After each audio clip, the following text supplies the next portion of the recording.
Hello, magandang gabi. Ito na yung ADB 150 ng pupunta sa Amerika. Yan. Okay.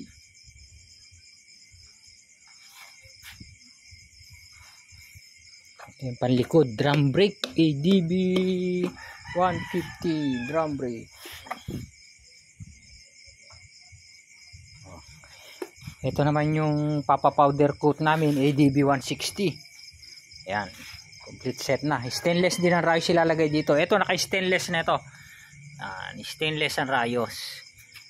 Yan, medyo mangitim-ngitim ang stainless. Stainless na rin yan. Yan. Tapos yung taga Baguio naman yun, yung nasa likod. Yan, taga Baguio naman ito. Customized din ito. Yung mugs gagawing rim. Yan.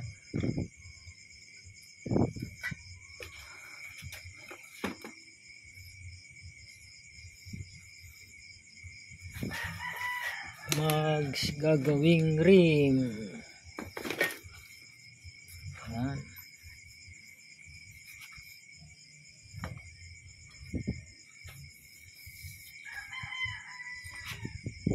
Bali tatlong ADB 160 pa pala itong gagawin ko.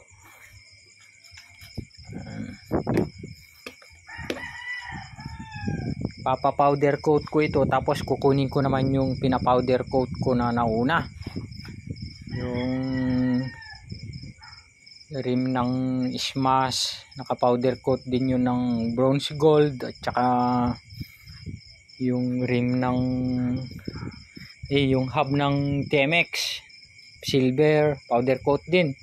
Mas maganda kasi ang powder coat ngayon kumpara sa pintura na dating ginagawa namin. At yung isa pa TMX din na ang nilagay niya sa likod is sniper hub, tsaka sniper swing arm yung motor niya, parang chopper naman yun. Yan ang update ngayon. Pag nakuha ko yung pina-powder coat ko, yun naman ang gagawin ko. Tapos iiwan ko itong powder coat na ito naman.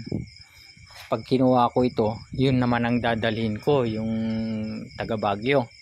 Ito, ready na itong sa inyo, sir. Cainta. Sa Cainta Rizal pala ito, hindi Tanay Rizal. Cainta Rizal. Shipping ko to sa Cainta, tapos dadalhin ni customer sa Amerika. Yan, thank you. Magandang gabi, ride safe.